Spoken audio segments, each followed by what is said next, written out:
মনে পড়ে আজকের দিনটির কথা? হ্যাঁ, আজ 26 ডিসেম্বর। আজ থেকে 20 বছর আগে এক শীতের ভোরে আজকের দিনে ভারতসহ দক্ষিণ পূর্ব এশিয়ার সমুদ্র তট এলাকার প্রায় 2.5 লক্ষের উপর মানুষ এক তীব্র সুনামিতে মুহূর্তের মধ্যে তলিয়ে গিয়েছিলেন। ইন্দোনেশিয়ার অদূরে সমুদ্রের তলদেশে 9.1 তীব্র ভূকম্পের জোরে যে সামুদ্রিক সুনামি সৃষ্টি হয়েছিল, তার ফলে কিন্তু 2.5 লক্ষের উপরে মানুষ মুহূর্তের মধ্যে তলিয়ে গিয়েছিলেন।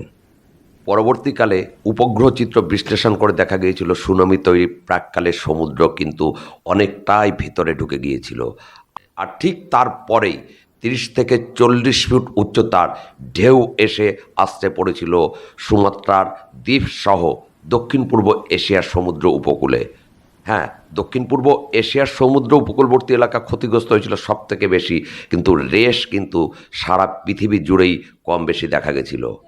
আজ 26 ডিসেম্বর ডিবি নিউজের পক্ষ থেকে বিনম্র শ্রদ্ধা জানাচ্ছি ওই দিন যারা আমাদের ছেড়ে চলে গেছিলেন।